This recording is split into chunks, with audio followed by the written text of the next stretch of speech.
सतनाम श्री वाहेगुरु साहिब जियो। तुत बिन दूजा नाही कोई, तू करतार करे सो होए। तेरा जोर तेरी मन टेक, सदा सदा जप नानक वेक। तेरा जोर तेरी मन टेक, सदा सदा जप नानक वेक। परम सत्कारयोग गुरु स्वरूप गुरु साध संगत जीओ, हाजरी प्रवान करनी। वाहिगुरु जी का खालसा, वाहिगुरु जी की फतेह। पिछले अध्याय दे विच भगत बाणी बारे सतगुਰਾਂ ने जो सानू मत दिती ਜਾਂ जो इतिहासकाਰਾਂ ਵੱਲੋਂ ਮੈਨੂੰ ਲੱਭਿਆ ਉਹ मैं आप जी ਦੇ ਨਾਲ ਸਾਂਝਾ ਕੀਤਾ। आओ ਜਿਹੜੇ ਭਗਤ 15 ਭਗਤ ਨਿਰੰਕਾਰ ਦੀ ਗੋਦ ਦੇ ਵਿੱਚ ਬੈਠੇ ਨੇ, ਜਿਨ੍ਹਾਂ ਨੂੰ ਨਿਰੰਕਾਰ ਧੰਨ ਧੰਨ ਗੁਰੂ ਨਾਨਕ ਮਹਾਰਾਜ ਸੱਚੇ ਪਾਤਸ਼ਾਹ ਨੇ ਪ੍ਰਵਾਨ ਕੀਤਾ। ਪੰਜਵੀਂ ਜੋਤ, ਪੰਜਵੇਂ ਘਟ ਦੇ ਵਿੱਚ ਜੋਤ ਗੁਰੂ ਅਰਜਨ ਦੇਵ ਮਹਾਰਾਜ ਸੱਚੇ ਪਾਤਸ਼ਾਹ ਦੇ ਕੋਲ ਇਹ ਭਗਤ ਆਏ। ਇਹਨਾਂ ਨੇ ਆਪਣੀ ਬਾਣੀ ਲਿਖਵਾਈ ਔਰ ਜਦੋਂ ਤੁਸੀਂ ਭਗਤਾਂ ਦੀ ਬਾਣੀ ਨੂੰ ਸਰਵਣ ਕਰੋਗੇ, ਇਹਦੇ ਵਿੱਚ ਜੋ ਜੋ ਉਹਨਾਂ ਦੇ ਨਾਲ ਇਹ ਸੰਸਾਰ ਦੇ ਉੱਤੇ ਬੀਤਿਆ, ਉਹਨਾਂ ਨੇ ਉਹ ਸਭ ਗਿਆਨ ਇਹਦੇ ਵਿੱਚ ਬਹੁਤ ਦਿੱਤਾ। ਪਰ ਸਭ ਤੋਂ ਪਹਿਲਾਂ ਸਰਮੋਹ ਭਗਤ, ਸਭ ਤੋਂ ਜ਼ਿਆਦਾ ਬਾਣੀ ਜਿਨ੍ਹਾਂ ਦੇ ਗੁਰੂ ਗ੍ਰੰਥ ਸਾਹਿਬ ਮਹਾਰਾਜ ਸੱਚੇ ਪਾਤਸ਼ਾਹ ਦੇ ਸਰੂਪ ਦੇ ਵਿੱਚ ਹੈ, ਉਹ ਨੇ ਭਗਤ ਕਬੀਰ ਜੀ, ਫਿਰ ਭਗਤ ਨਾਮਦੇਵ ਜੀ, ਭਗਤ ਰਵਿਦਾਸ ਜੀ ਔਰ ਬਾਬਾ ਫਰੀਦ ਜੀ। ਇਹਨਾਂ ਦੀ ਬਾਣੀ ਅਥਾਹ ਹੈ। ਬਾਕੀ ਕੁਝ ਭਗਤਾਂ ਦੀ ਬਾਣੀ ਜਿੱਦਾਂ ਭਗਤ ਸੂਰਦਾਸ ਜੀ ਨੇ, ਉਹਨਾਂ ਦਾ ਇੱਕੋ ਹੀ ਬਚਨ ਗੁਰੂ ਗ੍ਰੰਥ ਸਾਹਿਬ ਮਹਾਰਾਜ ਸੱਚੇ ਪਾਤਸ਼ਾਹ ਦੇ ਵਿੱਚ ਸੁਸ਼ੋਭਿਤ ਹੈ। ਸੋ ਆਓ ਗੁਰੂ ਕਿਰਪਾ ਕਰੇ, ਇਸ ਦੇ ਵਿੱਚੋਂ ਵੀ ਸਾਨੂੰ ਸਤਿਗੁਰ ਸੱਚੇ ਪਾਤਸ਼ਾਹ ਦੇ ਅਤਿਅੰਤ ਲਾਭ ਦੇਣ ਤੇ ਅਸੀਂ ਇਸ ਸੰਸਾਰ ਦੇ ਉੱਤੇ ਆਪਣਾ ਜੀਵਨ ਸਤਿਗੁਰ ਸੱਚੇ ਪਾਤਸ਼ਾਹ ਦੀ ਕਿਰਪਾ ਦੇ ਨਾਲ ਸਫਲ ਕਰ ਸਕੀਏ। ਇਕ ਓੰਕਾਰ ਸਤਿਗੁਰ ਪ੍ਰਸਾਦ, श्री राग कबीर जियो का, एक सुआन कै कर गावना। महाराज सच्चे पातशाह ने पहला इत्थे छोटा मंगल लाया है। एक अकाल पुरख निरंकार है, जिस दी कृपा जिस नूं मिलण वास्ते असीं अपने माड़े लेख फूकण वास्ते, चंगे कर्म बना के ओदी गोद दा आनंद मानण वास्ते आए हाँ। संसार ते ਇਹ ਸਭ ਕੁਛ ਉਹ ਗੁਰੂ ਦੀ ਕਿਰਪਾ ਤੋਂ ਬਗੈਰ ਨਹੀਂ ਆਪਾਂ ਨੂੰ ਪ੍ਰਾਪਤ ਹੋ ਸਕਦਾ, ਹਾਸਲ ਹੋ ਸਕਦਾ। ਸਤਿਗੁਰ ਸੱਚੇ ਪਾਤਸ਼ਾਹ ਨੇ ਬਾਣੀ ਦਾ ਸਿਰਲੇਖ ਹੈ ਸ੍ਰੀ ਰਾਗ ਕਬੀਰ ਜੀਓ ਕਾ। ਸ੍ਰੀ ਰਾਗ ਦੇ ਵਿੱਚ ਬਾਣੀ ਭਗਤ ਕਬੀਰ ਜੀ ਦੀ ਸ਼ੁਰੂ ਹੋਣ ਲੱਗੀ ਹੈ। ਇੱਕ ਸਵਾਨ ਕੇ ਕਰ ਗਾਵਣਾ, ਸਵਾਨ ਵੈਸੇ ਕੁੱਤੇ ਨੂੰ ਕਹਿੰਦੇ ਨੇ ਔਰ ਇਸ ਦਾ ਮੈਂ ਕਈ ਵਿਦਵਾਨਾਂ ਦੇ ਆਪਣੇ ਆਪਣੇ ਵੱਖਰੇ ਵੱਖਰੇ ਵਿਚਾਰ ਸੁਣੇ ਨੇ, ਪੜ੍ਹੇ ਨੇ, ਪਰ ਕੋਈ ਮਨ ਨੂੰ ਪਾਇਆ ਨਹੀਂ। ਇਸ ਕਾਰਨ ਕਰਕੇ ਕਿਉਂਕਿ ਬਾਬਾ ਕਬੀਰ ਜੀ ਨੇ ਲਿਖਿਆ, ਕਈਆਂ ਨੇ ਇਹ ਵੀ ਆਖਿਆ ਹੈ ਕਿ ਜਿਹੜਾ ਪਹਿਲਾ ਸ਼ਬਦ ਸ੍ਰੀ ਰਾਗ ਦੇ ਵਿੱਚ ਨਿਰੰਕਾਰ ਨੇ ਉਚਾਰਨ ਕੀਤਾ ਹੈ, ਉਹਦੇ ਰੂਪ ਦੇ ਵਿੱਚ ਹੀ ਇਸ ਦਾ ਗਾਇਨ ਕਰਨਾ। ਇੱਕ ਸਵਾਨ ਦੋਏ ਸਵਾਨੀ ਨਾਲ ਭਲ ਕੇ ਭੋਕੇ ਸਦਾ ਬਿਆਲ, ਫਿਰ ਇਸ ਦੇ ਉੱਤੇ ਇਸ ਨੂੰ ਗਾਉਣਾ ਹੈ। ਇਸ ਉੱਥੇ ਜੋ ਸਤਿਗੁਰਾਂ ਨੇ ਗਿਆਨ ਦਿੱਤਾ, ਇਹ ਚੌਥੇ ਘਰ ਦੇ ਵਿੱਚ ਗਾਉਣ ਦਾ ਗਿਆਨ ਦਿੱਤਾ ਹੈ। ਖੈਰ ਇਹਦੇ ਵਿੱਚ ਮੈਂ ਇਹ ਬਹੁਤਾ ਨਹੀਂ ਇਹਦੀ ਵਿਆਖਿਆ ਆਪ ਜੀ ਦੇ ਨਾਲ ਕਰਨੀ ਚਾਹੁੰਦਾ, ਕਿਉਂਕਿ ਮੇਰਾ ਇਹੀ ਵਿਚਾਰ ਹੈ ਗੁਰੂ ਨਿਰੰਕਾਰ ਕਰੇ ਕਿ ਇਸ ਰੂਪ ਦੇ ਵਿੱਚ ਲਿਖਿਆ ਇਹ ਉਹ ਆਪ ਜਾਣਦੇ ਨੇ। ਸਮਰੱਥ ਗੁਰੂ ਹੀ ਸਭ ਕੁਝ ਜਾਣਦਾ ਹੈ, ਪਰ ਜੋ ਆਪਾਂ ਨੂੰ ਇਹਦੇ ਵਿੱਚੋਂ ਗਿਆਨ ਹਾਸਲ ਹੁੰਦਾ ਹੈ, ਜੋ ਸਤਿਗੁਰ ਜੀ ਸਾਡੀ ਮੱਤ ਨੂੰ ਉੱਚੀ ਤੇ ਸੁੱਚੀ ਕਰਨੀ ਚਾਹੁੰਦੇ ਨੇ, ਉਹਦੇ ਵੱਲ ਨੂੰ ਆਪਾਂ ਚੱਲੀਏ। जननी जानत सुत वडा होत है, इतना कू ना जाने जे दिन दिन अवध कटत है। ਕਬੀਰ ਜੀ ਮਹਾਰਾਜ ਕਹਿੰਦੇ ਨੇ ਵੀ ਇੱਕ ਦਿਨ ਉਹ ਆਪਣੇ ਕੁਝ ਸੇਵਾਦਾਰਾਂ ਦੇ ਨਾਲ ਬਾਹਰ ਤੁਰੇ ਜਾ ਰਹੇ ਨੇ ਤਾਂ ਕੀ ਦੇਖ ਰਹੇ ਨੇ ਕਿ ਇੱਕ ਮਾਤਾ ਜਿਸ ਦੇ ਘਰ ਦੇ ਵਿੱਚ ਜਿਹਦਾ ਪੁੱਤਰ ਉਹਦੇ ਨਾਲ ਉਹ ਖੇਲ ਰਹੀ ਆ ਔਰ ਉਸ ਨੂੰ ਬਹੁਤ ਲਾਡ ਕਰ ਰਹੀ ਆ। ਦੋ ਤਿੰਨ ਇਹਦੀਆਂ ਵੱਖਰੀਆਂ ਵੱਖਰੀਆਂ ਉਥਾਨਕਾਂ ਨੇ, ਪਰ ਇਹ ਛੋਟੀ ਜਿਹੀ ਉਥਾਨਕਾ ਹੀ ਆਪ ਜੀ ਦੇ ਨਾਲ ਸਾਂਝੀ ਕਰ ਲੈਣੀ ਆ। ਤੇ ਉਹ ਬੱਚੇ ਦੇ ਨਾਲ ਖੇਡ ਰਹੀ ਆ, ਬੜਾ ਲਾਡ ਕਰ ਰਹੀ ਹੈ ਤੇ ਉਸ ਨੂੰ ਜੋ ਇਹ ਵੀ ਨਹੀਂ ਪਤਾ ਵੀ ਇਸ ਬੱਚੇ ਨੇ ਇਹ ਸੰਸਾਰ ਦੇ ਉੱਤੇ ਕਿੰਨਾ ਕੁ ਚਿਰ ਰਹਿਣਾ ਹੈ। ਤੇ ਕਈ ਜਗ੍ਹਾ ਦੇ ਉੱਤੇ ਇਹ ਵੀ ਲਿਖਿਆ ਹੈ ਕਿ ਉਹ ਜਦੋਂ ਕਬੀਰ ਜੀ ਜਾ ਰਹੇ ਨੇ ਬਹੁਤ ਪਿਆਰ ਕਰ ਰਹੀ ਆਪਣੇ ਪੁੱਤਰ ਦੇ ਨਾਲ ਤੇ ਖੁਦ ਉਹਦੇ ਨਾਲ, ਜਿਹਨੂੰ ਆਪਾਂ ਗੇਂਦ ਵੀ ਕਹਿ ਦਿੰਦੇ ਹਾਂ, ਲਿਟਲ ਬਾਲ, ਛੋਟਾ ਬਾਲ ਵੀ ਕਹਿ ਦਿੰਦੇ ਹਾਂ, ਉਹ ਕੋਠੇ ਦੇ ਉੱਤੇ ਚੱਕ ਕੇ ਮਾਰਦੀ, ਪੁੱਤਰ ਚੱਕ ਕੇ ਲੈ ਕੇ ਆਉਂਦਾ ਹੈ। ਔਰ ਜਿਸ ਲਈ ਉਹ 2-3 ਵਾਰੀ ਇਸ ਤਰ੍ਹਾਂ ਕੀਤੀ ਤੇ ਮਾਤਾ ਨੇ ਥੋੜੀ ਜਿਹੀ ਜ਼ੋਰ ਦੇ ਨਾਲ ਉਹ ਜਿਹੜਾ ਬਾਲ ਸੀ ਉਹਨੂੰ ਦੂਰ ਸੱਟ ਦਿੱਤਾ ਤੇ ਉਹ ਬਾਲ ਥੱਲੇ ਡਿੱਗ ਪਿਆ ਤੇ ਬੱਚਾ ਵੀ ਇਸੇ ਤਰ੍ਹਾਂ ਹੀ ਥੱਲੇ ਡਿੱਗ ਪਿਆ ਤੇ ਉਸ ਦੀ ਮ੍ਰਿਤੂ ਹੋ ਗਈ। ਇਹ ਵੀ ਲਿਖਿਆ ਹੋਇਆ ਹੈ। ਤੇ ਜਦੋਂ ਕਬੀਰ ਜੀ ਮੁੜ ਕੇ ਆਉਂਦੇ ਨੇ ਉਸ ਵੇਲੇ ਫਿਰ ਉਦੋਂ ਘਰ ਦੇ ਵਿੱਚ ਬਹੁਤ ਸਿਆਪਾ ਪਿਆ ਹੁੰਦਾ ਹੈ, ਬਹੁਤ ਰੋਣਾ ਹੁੰਦਾ, ਦੇ ਬੜੇ ਵਿਰਾਗ ਦੇ ਵਿੱਚ ਲੋਕ ਹੁੰਦੇ ਨੇ। ਤਾਂ ਫਿਰ ਕਬੀਰ ਜੀ ਆਪਣੇ ਜਿਹੜੇ ਨਾਲ ਦੇ ਸਨ ਉਹਨਾਂ ਸਾਰਿਆਂ ਨੂੰ ਇਹ ਗਿਆਨ ਦਿੰਦੇ ਨੇ ਵੀ ਦੇਖ ਭਾਈ, ਜਦੋਂ ਆਪਾਂ ਗਏ ਸਾਂ ਇਹ ਜਿਹੜੀ ਔਰਤ ਹੈ ਇਹ ਆਪਣੇ ਬੱਚੇ ਨੂੰ ਦੇਖ ਰਹੀ ਹੈ, ਆਪਣੇ ਬੱਚੇ ਦੇ ਨਾਲ ਖੇਡ ਰਹੀ ਹੈ ਔਰ ਇਹ ਕਹਿ ਰਹੀ ਹੈ ਕਿ ਇਹ ਇੱਕ ਦਿਨ ਵੱਡਾ ਹੋ ਕੇ ਸਾਡੇ ਬੁਢੇਪੇ ਦੀ ਲਾਠੀ ਬਣੇਗਾ, ਪਰ ਇਤਨਾਕ ਨਾ ਜਾਣੇ ਕਿ ਦਿਨ ਦਿਨ ਆਵਦ ਘਟਤ ਹੈ। ਪਰ ਇਹਨੂੰ ਇਹ ਬਿਲਕੁਲ ਕੋਈ ਗਿਆਨ ਨਹੀਂ ਕਿ ਹਰ ਰੋਜ਼, ਹਰ ਘੜੀ, ਹਰ ਮਿੰਟ, ਹਰ ਸਕਿੰਟ ਇਸ ਦੀ ਆਰਜਾ ਘਟਦੀ ਜਾ ਰਹੀ ਹੈ। ਮੋਰ ਮੋਰ ਕਰ ਅਦਿਕ ਲਾਡ ਤਰ ਪੇਖਤ ਹੀ ਜਮ ਰਾਓ ਹਸੈ। ਕਹਿੰਦੇ ਮੋਰ ਮੋਰ ਕਰ, ਮੇਰਾ ਮੇਰਾ ਪੁੱਤਰ ਕਰ ਕਰਕੇ ਬਹੁਤ ਪ੍ਰੇਮ ਕਰ ਰਹੀ, ਹਿੱਕ ਦੇ ਨਾਲ ਲਾ ਰਹੀ ਹੈ ਬੱਚੇ ਨੂੰ, ਮੁੜ ਮੁੜ ਕੇ ਮੂੰਹ ਮੁਖੜਾ ਚੁੰਮਦੀ ਹੈ ਮਾਂ, ਕਹਿੰਦੀ ਇਹ ਮੇਰਾ ਪੁੱਤਰ ਹੈ। ਇੰਨਾ ਮੋਹ ਉਸ ਦੇ ਨਾਲ ਕਰਦੀ ਆ। ਪੇਕਤ ਹੀ ਜਮ ਰਾਓ ਹਸੇ, ਪਰ ਉਸ ਨੂੰ ਗਿਆਨ ਨਹੀਂ ਹੈ ਕਿ ਇਸ ਦਾ ਸਮਾਂ ਸੰਸਾਰ ਦੇ ਉੱਤੇ ਥੋੜਾ ਹੈ ਤੇ ਇਹ ਜਿਹੜਾ ਜਮ ਹੈ, ਮੌਤ ਦਾ ਕਾਲ ਦਾ ਜਿਹੜਾ ਇਹ ਜਮ ਹੈ, ਉਹ ਇਸ ਮਾਂ ਨੂੰ ਮੇਰਾ ਕਰਦੀ ਤੇ ਖੁਸ਼ ਹੁੰਦੀ ਨੂੰ ਦੇਖ ਕੇ ਹੱਸ ਰਿਹਾ ਹੈ ਕਿ ਬਹੁਤ ਜਲਦੀ ਹੀ ਇਸ ਨੂੰ ਇਸ ਸੰਸਾਰ ਦੇ ਉੱਤੋਂ ਕੂਚ ਕਰਨਾ ਪੈਣਾ ਹੈ। ਐਸਾ ਤੈਂ ਜਗ ਪਰਮ ਲਾਇਆ, ਕੈਸੇ ਬੂਝੈ ਜਬ ਮੋਇਆ ਹੈ ਮਾਇਆ। ਕਬੀਰ ਜੀ ਫਿਰ ਇੱਥੇ ਗਿਆਨ ਦਿੰਦੇ ਨੇ ਵੀ ਇਹ ਅਕਾਲ ਪੁਰਖ ਪ੍ਰੀਤਮ ਵਾਹਿਗੁਰੂ ਜੀ, ਤੁਸੀਂ ਇਸ ਤਰ੍ਹਾਂ ਇਸ ਸੰਸਾਰ ਨੂੰ ਹੀ ਸਾਰੇ ਨੂੰ ਬਣਾਇਆ ਹੋਇਆ, ਭਰਮਾਂ ਦੇ ਵਿੱਚ ਲਾਇਆ ਹੈ।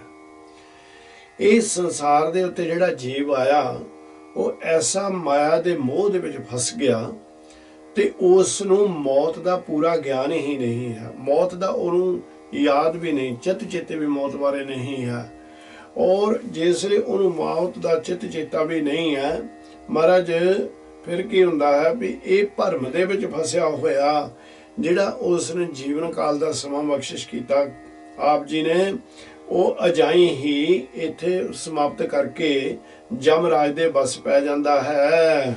ਰਹਾਓ ਕਹਿਤ ਕਬੀਰ ਛੋੜ ਵਿਖਿਆ ਰਸ, ਇਤ ਸੰਗਤ ਨੇ ਚੋ ਮਰਨਾ। ਕਬੀਰ ਜੀ ਕਹਿੰਦੇ ਨੇ ਕਿ ਇਹ ਮੇਰੇ ਜਿਹੜੇ ਨਾਲ ਦੇ ਜੀਵ ਨੇ, ਸੰਸਾਰ ਦੇ ਲੋਕੋ, ਤੁਸੀਂ ਇਹ ਵਿਖਿਆ ਦੇ ਰਸ, ਇਹ ਜਿਹੜੇ ਮਾਇਆ ਦੇ ਰਸ ਨੇ, ਮਾਇਆ ਦੇ ਜਿਹੜੇ ਪਦਾਰਥ ਨੇ, ਉਹਨਾਂ ਦੇ ਨਾਲ ਜਿਹੜਾ ਤੁਹਾਡਾ ਮੋਹ ਪਿਆ ਹੋਇਆ ਹੈ, ਅਟੁੱਟ ਪਿਆਰ ਪਿਆ ਹੈ, ਇਹਨਾਂ ਨੂੰ ਛੱਡ ਦਿਓ। ਇਹ ਤਾਂ ਜ਼ਹਿਰ ਵਰਗੇ ਨੇ, ਵਿਖਿਆ ਕਹਿੰਦੇ ਨੇ ਜ਼ਹਿਰ ਨੂੰ, ਇਹ ਤਾਂ ਵਿਖਿਆ ਹੈ। ਕਹਿੰਦੇ ਏਦੂ ਸੰਗਤ ਦੇ ਵਿੱਚ ਇਸ ਤਰ੍ਹਾਂ ਇਹਨਾਂ ਦੀ ਸੰਗਤ ਦੇ ਵਿੱਚ ਰਹਿ ਕੇ ਤੈਨੂੰ ਚਿੱਤਾ ਭੁੱਲ ਗਿਆ ਹੈ कि तू एक दिन इथों मरना ही है, चले ही जाना है, तेरा अंत होना ही है। निश्चय, निश्चय का मतलब है निश्चय कर, तैनू इस चीज का यकीन होना चाहिए है कि इन्हां ने विख्या दे जिहड़े रस ने ये मैनू जमा दे बस दे विच पाउणगे, पर इस कारण करके कहते निश्चय करके रख कि ये संगत ने तेरे किते भी काम नहीं होना, क्योंकि तेनू अंत दे उत्तों इदू संसार दे उत्तों मरना ही पैना है। रमैया जप हो प्राणी, अनत जीवन बाणी, इन विद पव सागर तरना। हुण सतगुर सच्चे पातशाह जी कहते ने रमैया जपो प्राणी, इस संसार दे जीवो। कबीर बाबा जी आपां नूं इह ज्ञान दिंदे ने, कहते ने भी भाई उस राम रमे होए अकाल पुरख वाहिगुरु दे गुण गाओ हर वेले। अनंत जीवन, जिस दी किरपा दे नाल आपां इत्थे सच्चा जीवन बतीत करना है। तो कहते भी करना की, कहते कि मंत्रिंग राम राम नामंग ध्यान पूर्ण सर्वत्र है। कहते रसना दे उत्ते तेरे वो परमात्मा दा नाम होना चाहिए, तो ध्यान पूरे सर्वत्र निरंकार वाहिगुरु दे नाल जुड़िया होना चाहिए है। सो इस करके ये जीवन दे विच तुसी जे ये भव सागर नूं पार करना चाहुंदे हो, विकारां दी दुनिया दे विचों निकलना चाहुंदे हो, इस जगह दे उत्तों अपना जीवन सफल करना चाहुंदे हो, तो फिर ओ अकाल पुरख वाहिगुरु दे हर वेले गुण गाओ। जां तिस भावै तां लागै पाओ। कहंदे ओ परमात्मा दे गुण गुण दे नाल तुसी ये भव सागर तो पार हो जाओगे दुनियावी लोको। जां तिस भावे तां लागै पाओ, पर कहंदे ने पर जिन्हां दे उत्ते वाहिगुरु किरपा कर दिंदे ने, जिहड़े सचेत हो जांदे ने, जिन्हां नूं ये चीज दी सोझी हो जांदी, अकाल पुरख वल्लों ज्ञान हो जांदा, ओही भाई फिर परमात्मा दे नाल प्रेम पा के परमात्मा वाहिगुरु दे नाल नाम दे नाल अतुट प्रेम पा के ये भव सागर नूं भव सागर तो तर जांदे हन। परम भुलावा विचों जाए, जदों प्रेम दे विच जीव रंगिया गया, नाम दे विच रंगिया गया, आत्मा परमात्मा दे नाल फिर वापस जुड़ गई, कहंदे फिर सारे भरम ते भुलेखे विचों चले जांदे ने, खत्म हो जांदे हन। उपजै सहज ज्ञान मत जागै, उपजे सहज विराग पैदा हुंदा, फिर उस जीव दे अंदर विराग पैदा होण दे नाल ओ जिहड़ी ज्ञान है, ज्ञान वाली बात है, ज्ञान गुरु तो लैके ओदे अंदर हनेरा दूर हो जाता है। गुर प्रसाद अंतर लिव लागै, सतगुरां दी किरपा दे नाल उन्हां दे अंदरों फिर उन्हां दी लिव जिहड़ी ओ परमात्मा दे नाल जुड़ जाती है। इत संगत नाही मरना, इस तरह दी संगत दे विच बैठा होया जीव जिहड़ा है ओ कदी भी नहीं मरेगा।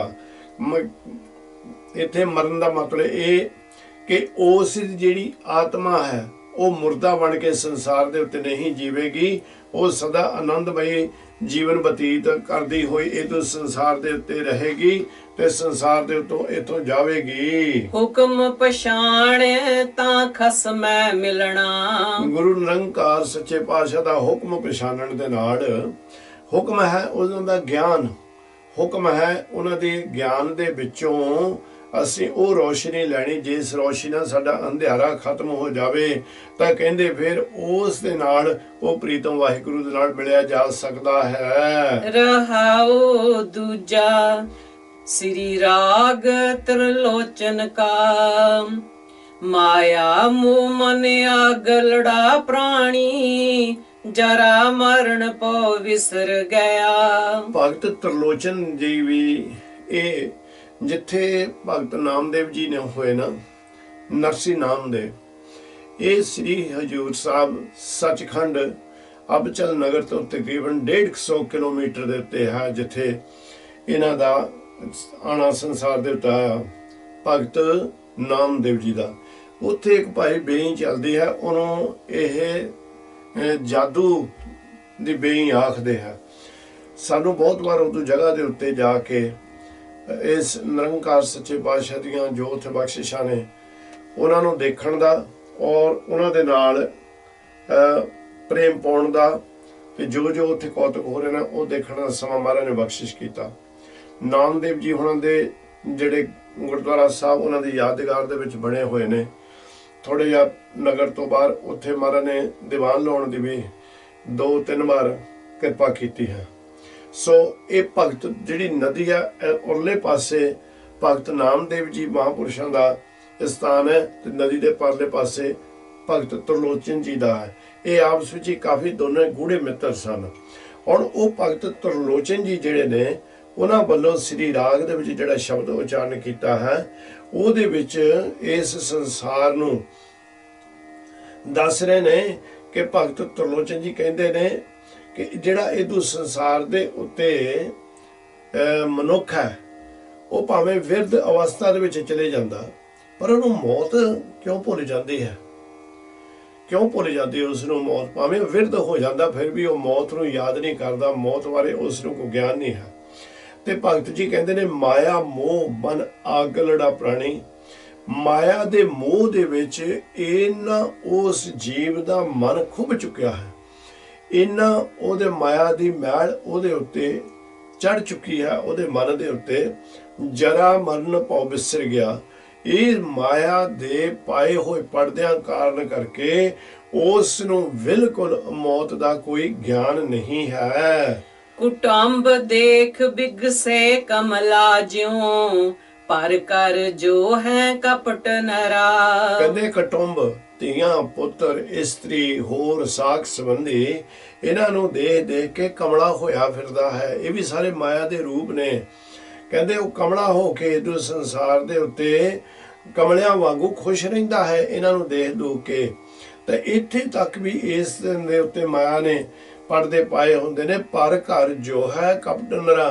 ਕਹਿੰਦੇ ਆਪਣੀ ਘਰ ਵਾਲੀ ਨੂੰ ਇਸਤਰੀ ਨੂੰ ਛੱਡ ਕੇ ਦੂਸਰੇ ਦੀਆਂ ਔਰਤਾਂ ਨੂੰ ਭੈੜੀ ਨਾਗ ਨਿਗਾਹ ਦੇ ਨਾਲ, ਬੁਰੀ ਨਿਗਾਹ ਦੇ ਨਾਲ ਕਾਮ ਵਾਸ਼ਨਾ ਨੂੰ ਅੰਦਰ ਰੱਖ ਕੇ ਦੇਖ ਰਿਹਾ ਹੈ। ਦੂੜਾ ਆਇਓ ਹੈ ਜਮਹਿ ਤਣਾ। ਪਰ ਇਹ ਭੁੱਲ ਚੁੱਕਿਆ ਹੈ ਵੀ ਜਿਹੜੇ ਇਹ ਇੱਥੇ ਕਰਮ ਕਰ ਰਿਹਾ ਹੈ ਇਹ ਕਰਮਾਂ ਦੇ ਨਾਲ ਇਹਨੂੰ ਕਿਤੇ ਵੀ ਸੁੱਖ ਪ੍ਰਾਪਤ ਨਹੀਂ ਹੋਣਾ। ਦੂੜਾ ਜਿਹੜਾ ਕਹਿੰਦੇ ਨੇ ਦੂਤ। ਦੂਤ ਕਿਹਨੂੰ ਕਹਿੰਦੇ ਨੇ? ਜਮਕਾਲ ਨੂੰ, ਮੌਤ ਦੇ ਫਰਿਸ਼ਤੇ ਨੂੰ। ਕਹਿੰਦੇ ਇਹਨੂੰ ਭੁੱਲ ਚੁੱਕਿਆ ਹੈ ਵੀ ਉਹ ਜਿਹੜਾ ਜਮਕਾਲ ਹੈ, ਮੌਤ ਦਾ ਫਰਿਸ਼ਤਾ ਹੈ, ਉਸ ਨੇ ਤਾਣਾ ਤਣ ਲਿਆ ਹੈ ਇਸ ਦੇ ਵਾਸਤੇ। ਉਹ ਤਾਣੇ ਦੇ ਵਿੱਚ ਉਸ ਨੇ ਇਹਨੂੰ ਫਸਾ ਕੇ ਲੈ ਜਾਣਾ ਹੈ, ਫੜ ਕੇ ਇਥੋਂ ਲੈਣ ਵਾਸਤੇ ਆ ਰਹੇ ਨੇ ਉਹ ਜਮਦੂਤ। ਤਿੰਨ ਆਗ ਲੜਾ ਮੈਂ ਰਹਿਣ न ਜਾਏ। ਇਹ ਜਿੰਨੀ ਵੀ ਬਾਣੀ ਹੈ ਭਾਈ ਇਹ ਮਰਾਠੀ ਭਾਸ਼ਾ ਦੇ ਵਿੱਚ ਸਤਿਗੁਰ ਸੱਚੇ ਪਾਤਸ਼ਾਹ ਨੇ ਉਚਾਰਨ ਕੀਤੀ, ਕਿਉਂਕਿ ਇੱਧਰ ਜਿਹੜਾ ਇਹ ਮਰਾਠੀ ਹੀ ਬੋਲੀ ਜਿਹੜੀ ਇਹਨਾਂ ਦੀ ਜਿੱਦਾਂ ਆਪਣੀ ਗੁਰਮੁਖੀ ਹੈ ਇਹਨਾਂ ਦੀ ਇਸ ਤਰ੍ਹਾਂ ਹੈ। ਸੋ ਇਸ ਕਰਕੇ ਇਕੱਲੇ ਇਕੱਲੇ ਵਚਨ ਨੂੰ ਬਹੁਤ ਧਿਆਨ ਨਾਲ ਆਪਾਂ ਨੂੰ ਵਿਚਾਰਨਾ ਪੈਣਾ। ਕਹਿੰਦਾ ਤਿੰਨ ਅੱਗ ਲੜੇ ਮੈਂ ਰਹਿਣ न ਜਾਏ। ਜਦੋਂ ਕਹਿੰਦੇ ਉਹ ਦੂਤ ਹੋ ਜਾਏ, ਅੱਗ ਲੜੇ ਹੁੰਦਾ ਅੱਗੇ। ਜਿਹੜਾ ਜੀਵ ਦੇ ਮਹਾਰਾਜ ਭਗਤ ਜੀ ਗਿਆਨ ਦਿੰਦੇ ਨੇ ਕਿ ਦੂਤ ਤੈਨੂੰ ਫੜਨ ਵਾਸਤੇ ਉਹਨਾਂ ਨੇ ਤਾਣਾ ਤੜ ਲਿਆ।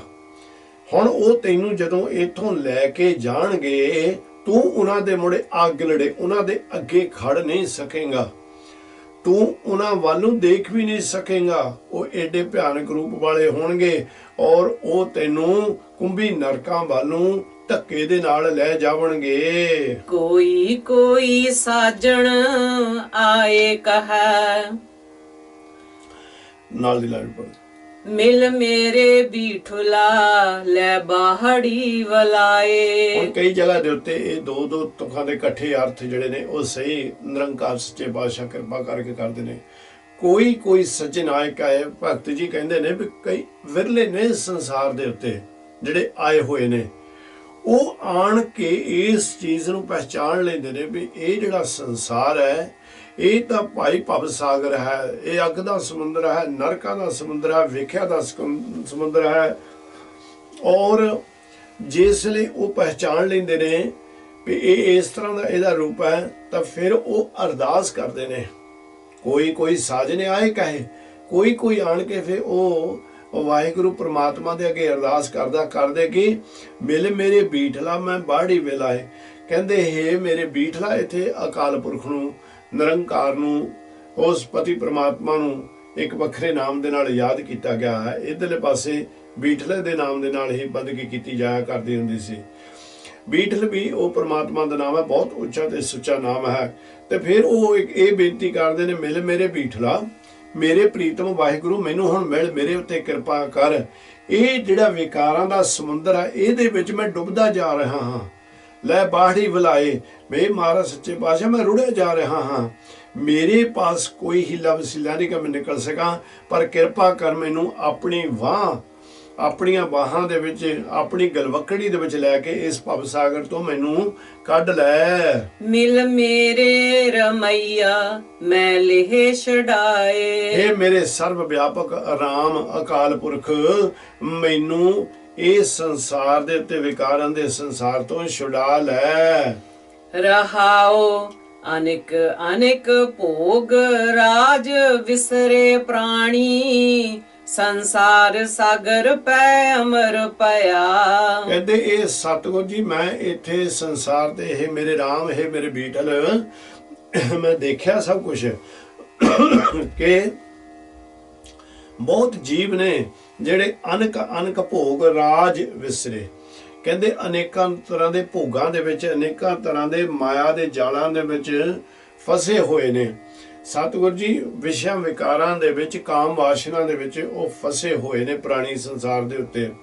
ਸੰਸਾਰ ਸਾਗਰ ਪੈ ਅਮਰ ਪਿਆ, ਤੇ ਉਹ ਇਸ ਤਰ੍ਹਾਂ ਅਨੁਭਵ ਕਰਦੇ ਨੇ ਕਿ ਮੈਂ ਇਹ ਸੰਸਾਰ ਤੇ ਜਿਹੜੇ ਮਾਇਆ ਦੇ ਪਦਾਰਥ ਨੇ, ਜਾਂ ਜਿਹੜੇ ਕਾਮ ਵਾਸ਼ਨਾ ਵਾਲੇ ਪਦਾਰਥ ਨੇ, ਇਹਨਾਂ ਨੂੰ ਇਕੱਠੇ ਕਰ ਕਰਕੇ ਬੜਾ ਉਹ ਖੁਸ਼ ਹੁੰਦਾ ਹੈ।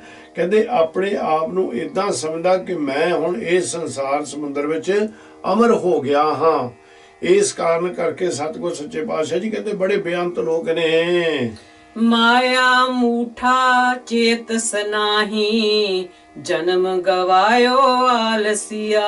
ਆਲਸੀਆ ਕਹਿੰਦੇ ਨੇ ਦਲਿਦਰੀ ਨੂੰ, ਲੇਜ਼ੀ ਨੂੰ, ਜਿਹੜਾ ਕੁਝ ਵੀ ਕਰਕੇ ਰਾਜੀ ਨਾ ਹੋਵੇ।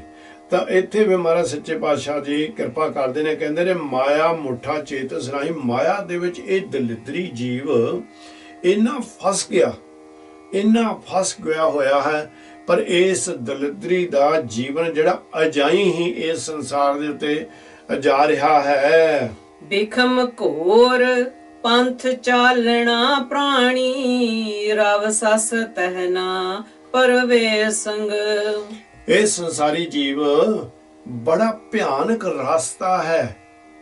ਇਹ ਜਿਸ ਜਮਨ ਰਾਜ ਤੈਨੂੰ ਆਣ ਕੇ ਦੂਤ ਲੈ ਕੇ ਜਾਣਗੇ, ਉਹ ਰਾਸਤਾ ਬਹੁਤ ਭਿਆਨਕ ਹੈ, ਉਸ ਦਾ ਗਿਆਨ ਨਹੀਂ ਕੀਤਾ ਜਾ ਸਕਦਾ। ਇਹ ਏਡਾ ਅੰਧੇਰਾ, ਕੁਪ ਅੰਧੇਰੇ ਵਾਲਾ ਹੈ। ਰਬ ਸਸ ਤੈ ਨਾ ਪ੍ਰਵੇਸ਼ ਸਿੰਘ, ਕਹਿੰਦੇ ਉਸ ਰਾਸਤੇ ਤੋਂ ਤੇ ਨਾ ਸੂਰਜ ਦੀ ਰੋਸ਼ਨੀ ਹੈ, ਨਾ ਹੀ ਚੰਦਰਮਾ ਦੀ ਰੋਸ਼ਨੀ ਹੈ। ਬੜਾ ਭਿਆਨਕ ਡਰਾਉਣਾ ਉਹ ਰਾਸਤਾ, ਜਿਹਦੇ ਉੱਤੋਂ ਦੀ ਤੈਨੂੰ ਇੱਕ ਦਿਨ ਜਾਣਾ ਪੈਣਾ ਹੈ। ਮਾਇਆ ਮੋਹ ਤਬ ਵਿਸਰ ਗਿਆ, ਜਾਂ ਤਜੀ ਅਲੇ ਸੰਸਾਰੰਗ। ਜਿਸਲੇ ਜਾਂ ਤਜੀ ਅਲੇ ਸੰਸਾਰੰਗ, ਇਹ ਜੀਵ ਜਿਸਲੇ ਤੈਂ ਇਸ ਸੰਸਾਰ ਨੂੰ ਅਲਵਿਦਾ ਕਹਿ ਦੇਣਾ, ਤੈਨੂੰ ਮ੍ਰਿਤਕ ਹੋ ਜਾਣਾ ਤੂੰ, ਜਦੋਂ ਮੌਤ ਤੇਰੇ ਕੋਲੋਂ ਜਿਹੜੀ ਸਵਾਸਾਂ ਦੀ ਪੂੰਜੀ ਤੇਰੀ ਖਤਮ ਹੋਣੀ ਹੈ। ਇਹ ਜਿਹੜਾ ਮਾਇਆ ਦੇ ਪਦਾਰਥਾਂ ਦੇ ਨਾਲ ਮੋਹ ਪਾ ਕੇ ਤੂੰ ਬੈਠਾ ਗਿਆ ਸੀ, ਇਹ ਉਸੇ ਵੇਲੇ ਹੀ ਤੇਰਾ ਸਾਥ ਛੱਡ ਕੇ ਚਲੇ ਜਾਵਣਗੇ। ਮਾਇਆ ਮੋਹ ਤਬ ਵਿਸਰ ਗਿਆ, ਸਾਰੇ ਤੇਰੇ ਕੋਲੋਂ ਦੂਰ ਹੋ ਜਾਵਣਗੇ। ਆਜ ਮੇਰੇ ਮਨ ਪ੍ਰਗਟ ਭਇਆ ਹੈ, ਪੇਖੀਲੇ ਧਰਮ ਰਾਓ।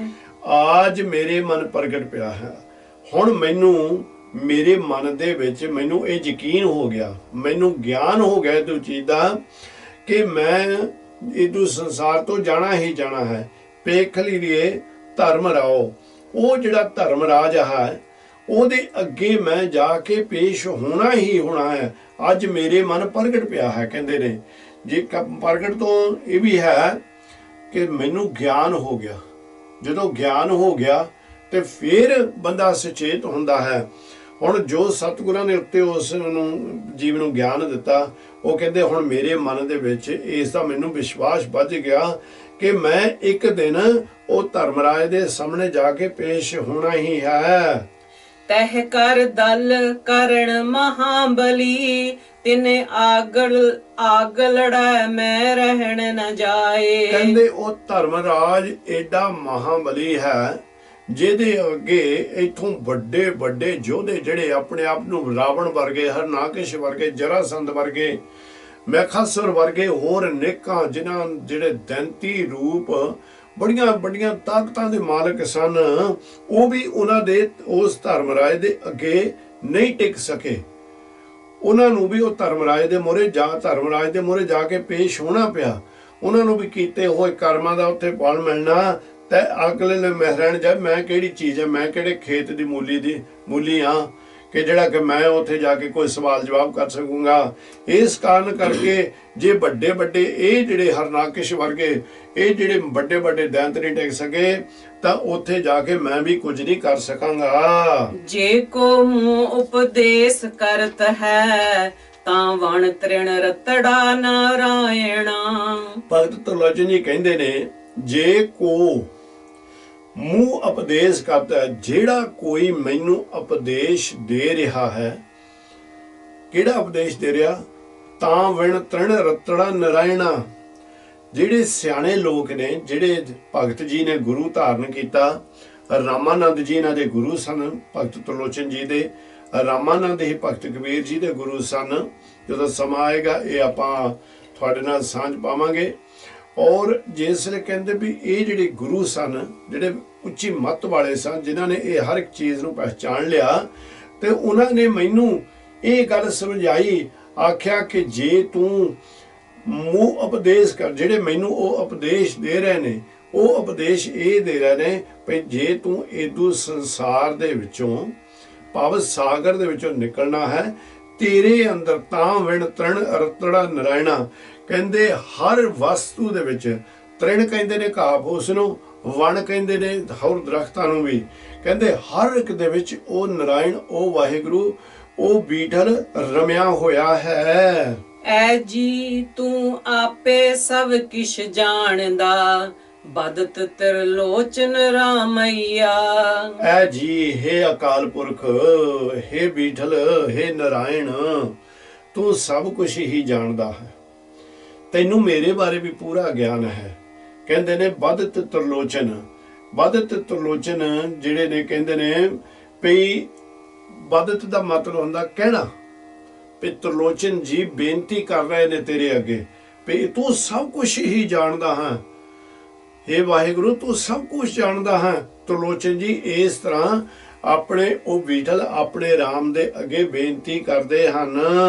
ਸ੍ਰੀ ਰਾਗ ਭਗਤ ਕਬੀਰ ਜੀਓ ਕਾ, ਅਚਰਜ ਏਕ ਸੁਨੋ ਰੇ ਪੰਡਿਆ, ਅਬ ਕਿਛ ਕਹਿਣ ਨਾ ਜਾਈ। ਭਗਤ ਕਬੀਰ ਜੀ ਦੇ ਕੋਲ ਇੱਕ ਪੰਡਤ ਆਇਆ, ਉਸ ਨੇ ਆਣ ਕੇ ਸਵਾਲ ਕੀਤਾ ਕਿ ਮਾਇਆ ਦਾ ਸਰੂਪ ਕੀ ਹੈ ਔਰ ਇਸ ਦੇ ਕੋਲੋਂ ਕਿੱਦਾਂ ਬਚਿਆ ਜਾ ਸਕਦਾ ਹੈ।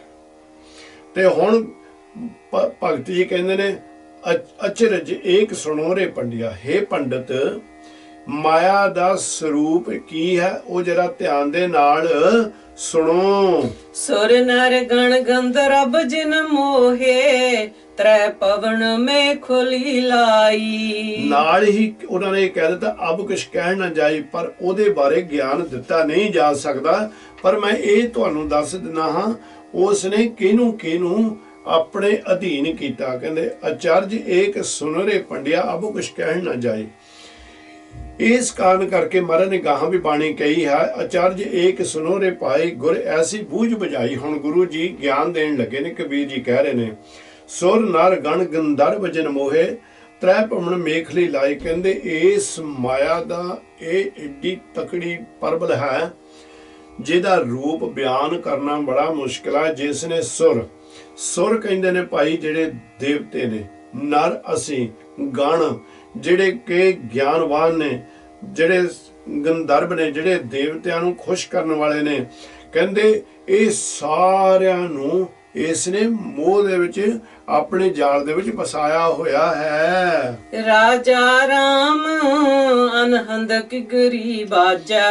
ਪਰ ਜਿਸ ਵੇਲੇ ਕਹਿੰਦੇ ਉਹ ਰਾਜੇ ਰਾਮ, ਉਹ ਬੀਠਲ ਦੀ, ਉਹ ਅਕਾਲ ਪੁਰਖ ਦੀ ਜਿਸ ਵੇਲੇ ਅੰਦਰ ਸਾਡੀ ਮੱਤ ਦੇ ਵਿੱਚ ਉਹ ਸ਼ਬਦ ਪ੍ਰਗਟ ਹੋ ਜਾਂਦਾ ਹੈ, ਕਿੰਗਰੀ ਵੱਜਦੀ, ਫਿਰ ਉਸ ਦੀ ਜਿਹੜੀ ਸ਼ਬਦ ਦੀ ਧੁਨ ਹੈ ਅਨਹਦ, ਜਿਸ ਦੀ ਹੱਦ ਹੀ ਕੋਈ ਨਹੀਂ, ਜਿਹਦੀ ਸੀਮਾ ਕੋਈ ਨਹੀਂ, ਜਿਹਦਾ ਕਿਹਾ ਨਹੀਂ ਜਾ ਸਕਦਾ ਕਿੰਨਾ ਉੱਚਾ ਕਿੰਨਾ ਵੱਡਾ, ਕਿੱਦਾਂ ਖੱਬੇ ਕਿੰਨਾ ਸੱਜੇ। ਕਹਿੰਦੇ ਉਹ ਜਿਹੜਾ ਸਰਵ ਵਿਆਪਕ ਹੈ।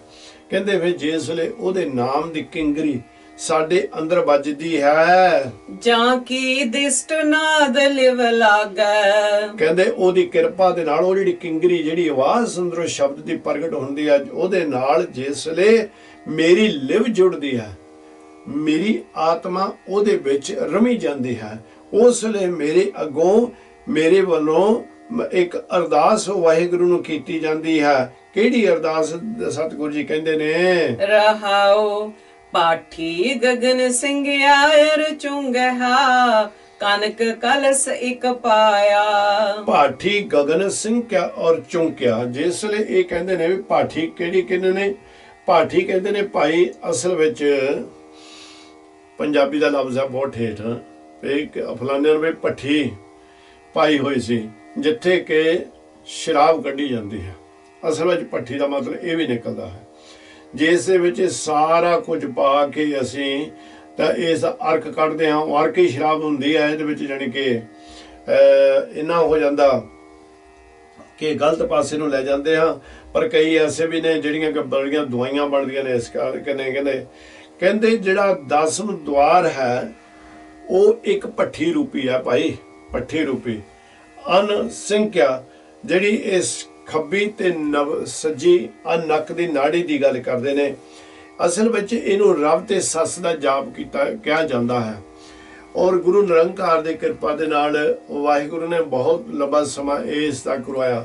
ਪਰ ਇਸ ਦਾ ਕਰਨਾ ਜਿਹੜਾ ਨਾ, ਜਿੰਨਾ ਚਿਕਰ ਸਹੀ ਰੂਪ ਦੇ ਵਿੱਚ ਸਾਨੂੰ ਕੋਈ ਇਹਦਾ ਗਿਆਨ ਨਹੀਂ ਦਿੰਦਾ, ਉਹਨਾਂ ਚਿਕਰ ਅਸੀਂ ਇਹਦਾ ਸਹੀ ਰੂਪ ਦੇ ਵਿੱਚ ਨਹੀਂ ਜਪ ਤਪ ਕਰ ਸਕਦੇ ਰੱਬ ਦਾ। ਤੇ ਜਾਣੀ ਕਿ ਜਿਹਨੂੰ ਕਹਿੰਦੇ ਕਿ ਇੱਕ ਗਰਮੀ ਦਾ ਇੱਕ ਸਰਦੀ ਦਾ।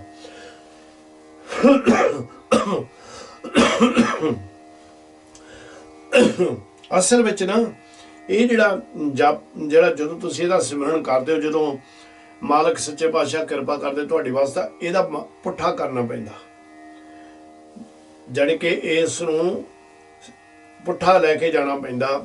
ਖੈਰ ਇਹਦੀ ਬਹੁਤ ਲੰਬੀ ਵਿਆਖਿਆ ਮੈਂ ਇਹਦੇ ਵਿੱਚ ਨਹੀਂ ਅਜੇ ਪੈਣਾ ਚਾਹੁੰਦਾ, ਕਿਉਂਕਿ ਜਿੰਨਾ ਚਿਕਰ ਆਪਾਂ ਇਹਦੇ ਵਾਸਤੇ ਤਿਆਰ ਨਾ ਹੋਵਾਂਗੇ ਉਹਨਾਂ ਚਿਕਰ ਇਸ ਦਾ ਗਿਆਨ ਇਕੱਠਾ ਕਰਨ ਦੀ ਕਰ ਵੀ ਲਓਗੇ ਤੇ ਪਰ ਫਿਰ ਵੀ ਆਪਾਂ ਨੂੰ ਚੰਗੀ ਤਰ੍ਹਾਂ ਸਮਝ ਨਹੀਂ ਪੈਣੀ। ਕਹਿੰਦੇ ਕਨਕ ਕਲਸ ਇੱਕ ਪਾਇਆ। ਤਾਂ ਫਿਰ ਕੀ ਹੁੰਦਾ? ਇਸ ਤਰ੍ਹਾਂ ਉਹ ਜਿਹੜਾ ਇਹਦਾ ਜਪ ਕਰਨ ਦੇ ਨਾਲ ਤੇ ਫਿਰ ਇੰਨਾ ਸਾਡਾ ਸਰੀਰ ਸ਼ੁੱਧ ਹੋ ਜਾਂਦਾ ਜਿੱਦਾਂ ਕਿ ਕੋਈ ਸੋਨੇ ਦਾ ਬਰਤਨ ਦੇ ਵਿੱਚ ਸ਼ੇਰਨੀ ਦਾ ਦੁੱਧ ਪਾਇਆ ਹੋਵੇ। ਤਿਸ ਮਹਿ ਧਾਰ ਚੁਏ ਅਤ ਨਿਰਮਲ, ਰਸ ਮੈਂ ਰਸਨ ਚੁਆਇਆ। ਹੁਣ ਵੈਸੇ ਉੱਥੇ ਗੱਲ ਤਾਂ ਮਹਾਰਾਜ ਸੱਚੇ ਪਾਤਸ਼ਾਹ ਜੀ ਸ਼ੇਰਨੀ ਦੇ ਦੁੱਧ ਦੀ ਗੱਲ ਕਰਦੇ ਨੇ, ਹੈ ਨਹੀਂ? ਪਰ ਇੱਥੇ ਕੀ ਕਰਦੇ ਨੇ? ਪਰ ਗੱਲ ਉਸ ਵਿੱਚ ਉਹ ਜਿਹੜਾ ਇੰਨਾ ਭਾਂਡਾ, ਜਿਹੜਾ ਸੋਨੇ ਦੇ ਭਾਂਡੇ ਦੇ ਵਿੱਚ ਸ਼ੇਰਨੀ ਦਾ ਦੁੱਧ ਕਹਿੰਦੇ ਰੱਖਿਆ ਜਾ ਸਕਦਾ। ਖੈਰ ਇਹ ਗਿਆਨ ਇੱਥੇ ਦਿੱਤਾ ਗਿਆ, ਆਪਣੇ ਜੀਵਨ ਕਾਲ ਦੇ ਵਿੱਚ ਨਹੀਂ ਦੇਖਿਆ ਇਹ। ਪਹਿਲਾ ਗੱਲ ਤਾਂ ਪਤਾ ਨਹੀਂ ਕਿੰਨਾ ਬਲਵਾਨ ਹੋਣਾ ਚਾਹੀਦਾ ਜੀਵ ਜਿਹੜਾ ਜਾ ਕੇ ਸ਼ੇਰਨੀ ਨੂੰ ਚੋਵੇ। ਪਰ ਇਹ ਮਸਾਲਾ ਹੁੰਦੀਆਂ ਨੇ। ਇਹ ਸਤਿਗੁਰ ਸੱਚੇ ਪਾਤਸ਼ਾਹ ਜੀ ਸਾਨੂੰ ਸਮਝਾਉਣ ਦੇ ਤਰੀਕੇ ਰੱਖਦੇ ਨੇ। ਕਹਿੰਦੇ ਇਸੇ ਤਰ੍ਹਾਂ ਤੇਰਾ ਜਿਹੜਾ 10ਵਾਂ ਦੁਆਰ ਹੈ, ਤੇਰੇ 10ਵਾਂ ਦੁਆਰ ਦੇ ਵਿੱਚ ਇਹ ਇੱਕ ਭੱਠੀ ਹੈ, ਜਿਸ ਭੱਠੀ ਦੇ ਵਿੱਚ ਤੇ ਐਸਾ ਮਹਾਰਾਜ ਨੇ ਦਾਤਾਂ ਪਾਈਆਂ ਹੋਈਆਂ ਨੇ ਕਿ ਤੇਰੇ ਅੰਦਰ ਹਰ ਵੇਲੇ ਅੰਮ੍ਰਿਤ ਜਿਹੜਾ ਹੈ ਉਹ ਚੱਲ ਰਿਹਾ। ਇੰਨਾ ਉਹ ਪਵਿੱਤਰ ਹੈ, ਉਹ ਅੰਮ੍ਰਿਤ ਹਰ ਵੇਲੇ ਚੋ ਰਿਹਾ ਹੈ।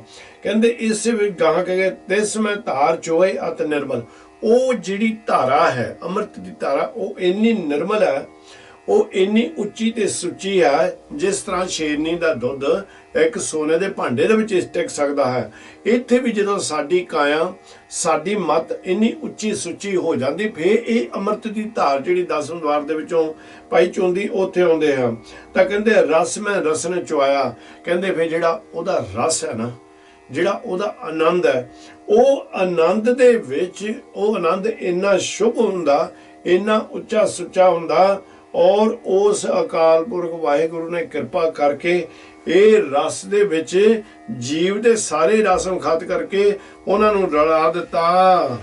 एक जो बात अनूप बनी है पवन प्याला साजिया। बड़ी आश्चर्य वाली गल है। भगत जी कहते ने एक जो बात अनूप बनी है, बड़ी आश्चर्य एक बात बनी, पवन प्याला साजा। कहते ये 10वें द्वार का जिहड़ा प्याला है, इत्थे की हुंदा कई जोगी जिहड़े ने ये अपने सवासां नूं चाढ़ लैंदे ने, उत्थे वो जाके टका लेंदे ने ते अपनी आरजा बड़ी वड्डी करदे। कहंदे बड़ी ये एक वड्डी तकड़ी खेड है। इन इस तरह के जीव भी तुहानूं मिलणगे जिहड़ी ऐसी कमाई करनगे कि ये अनूप बात बना देणगे, जिहड़ी अनहोनी गल कर देणगे। बंदगी दा एक खेड महाराज सच्चे पातशाह इहदे विच दस रहे ने कि वो अपने जिहड़े सवास ने उन्हां नूं 10 द्वार दे विच साज के रख लैंदे हन। तीन पवन में एको जोगी कहूं कवन है राजा। पर गल यह है कहंदे जिस जोगी ने बेनती आण के कीती सी ना, तां हुण उन्हां नूं कबत करने कहंदे तीन भवन में एको जोगी। ये जो कुछ भाई तुसीं इत्थे जोगियो कर रहे हो, जिहड़ी तुसीं मदरा पी रहे हो, नशीलियां चीज़ां दा सेवन करते हो, पर ख्याल एक रखियो ये सारियां चीज़ां जिहड़ियां ने ये तां दुखदायक नहीं, पर असल विच कौन है? तीन भवन में एको जोगी। जोगी ये तुहाडी मत है, पर तिन्नां भवनां दे विच जिहड़ा कि धरत पताल आकाश दे विच इक्को ही जोगी है। असली जोगी इक्को ही है। कहो कवन है राजा। कहंदे सारियां दे राजियां दा भी राजा ओही है। कौन? जिहड़ा बीठल है, जिहड़ा वाहिगुरु है। सो इस करके उस दे विच ते जिहड़ा इत्थे जीवन दी बाजी जित के जांदा वो अभेद हो जांदे ने। फिर उत्थे भी सतगुर सच्चे पातशाह जी कृपा करदे ने कि जिहदे उत्ते ओहदी निरंकार दी कृपा हो जाती, वो फिर ब्रह्म दे विच अपने लिव नूं जोड़ लैंदा भाई। ते जिसले ब्रह्म दे विच वो अपने आप नूं जोड़ लैंदा है, फिर हर जगह दे उत्ते वो सर्व व्यापक वो अकाल पुरख राजा रूप उस नूं दिसदा है। ऐसे ज्ञान प्रगटिया पुरखोत्तम कहूं कबीर रंग राता। कहंदे ऐसी कृपा हुई उस प्रखोतम दी। प्रखोतम पुरखां दा उत्ता पुरख, उच्चा पुरख जिहड़ा वाहिगुरू ही है, अकाल पुरख ही है। वखरे वखरे नावां दे नाल उन्हां नूं याद कीता गया। कहंदे ऐसा ज्ञान प्रगटिया ओहदी कृपा दे नाल, ते मैं वो ज्ञान दे विच रंगिया गया। मैं जिसले वो ज्ञान दे विच रंगिया गया ते मैनू ओहदे विच वो आनंद आना शुरू हो गया जिहदे बारे मैं ज्ञान नहीं दे सकदा।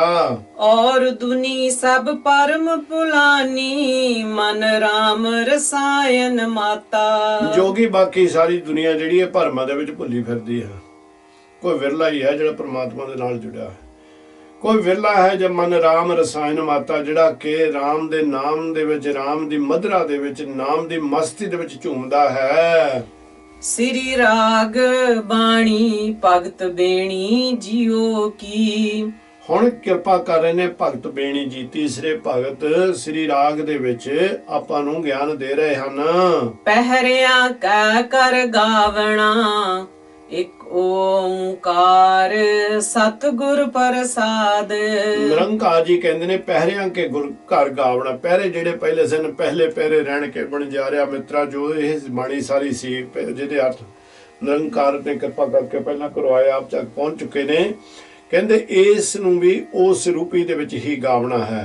ते नाल इत्थे छोटा मंगल सतगुर सच्चे पातशाह जी लाउंदे ने एक ओंकार सतगुर प्रसाद। बहुत बार ਇਹਦੇ ਆਪਾਂ अर्थ कर चुके हाँ कि रे नर गर्भ कुंडल जब आवत उधर ध्यान लिव लागा। सो इत्थे भगत जी कहंदे ने हे मनुख, जदों तू मां दे पेट विच सां तदों तेरी सुरत उसले उच्चे प्रभु वाहिगुरू दे नाल जुड़ी होई लगी होई सी। करो कृपा।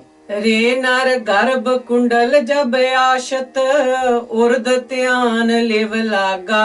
हे पुरुषा, जदों तू माता दे गर्भ दे विच सी, जिसले तेरा उत्थे जिन्ना चिर भी तुरिया 10 महीने महाराज सच्चे पातशाह कहंदे ने पैर तेरे उपर नूं सन, सिर तेरा नीवां सी, ਉਸ ਵੇਲੇ ਤੇਰਾ ਧਿਆਨ ਉਹ ਪ੍ਰਮਾਤਮਾ ਦੇ ਨਾਲ ਅਟੁੱਟ ਜੁੜਿਆ ਹੋਇਆ ਸੀ। ਵਿਰਤੀ ਸੰਪੂਰਨ ਤੌਰ ਦੇ ਉੱਤੇ ਤੇਰੀ ਉਸ ਪ੍ਰਮਾਤਮਾ ਨਾਲ ਲੱਗੀ ਹੋਈ ਸੀ। ਮਿਰਤਕ ਪਿੰਡ ਪਦ ਮਦ ਨਾ ਅਹਨਸ ਏਕ ਅਗਿਆਨ ਸੁਨਾਗਾ। ਜਿਸ ਵੇਲੇ ਤੂੰ ਮਾਤਾ ਮਿਰਤਕ ਪਿੰਡ ਪਦ ਮਦਨਾ ਅਹਨਸ ਏਕ ਗਿਆਨ ਅਗਿਆਨ ਸੁਨਾਗਾ, ਜਦੋਂ ਤੂੰ ਮਾਤਾ ਦੇ ਗਰਭ ਦੇ ਵਿੱਚੋਂ ਬਾਹਰ ਆਇਆ, ਉਹੀ ਬਚਨ ਹੈ ਜਿਹੜੇ ਬਣਜਾਰਿਆਂ ਦੀ ਜਿਹੜੀ ਪਹਿਰਾਂ ਦੀ ਬਾਣੀ ਦੇ ਵਿੱਚ ਸਤਿਗੁਰਾਂ ਨੇ ਦੱਸਿਆ ਸੀ ਵੀ ਕਿਸ ਤਰ੍ਹਾਂ ਜੀਵ ਇਹ ਜੀਵਨ ਬਤੀਤ ਕਰਦਾ। ਚਾਰ ਪਹਿਰੇ ਉਹਦੇ ਵਿੱਚ ਆਏ ਸਨ। ਇੱਥੇ ਵੀ ਕਹਿੰਦੇ ਨੇ ਜਿਸ ਵੇਲੇ ਤੂੰ ਮਾਤਾ ਦੇ ਗਰਭ ਦੇ ਵਿੱਚੋਂ ਆਗ ਸੰਸਾਰ ਦੇ ਉੱਤੇ ਆਇਆ, ਨੰਗਾ ਆਇਆ ਸੀ ਨਾ, ਤਾਂ ਕੀ ਹੋਇਆ?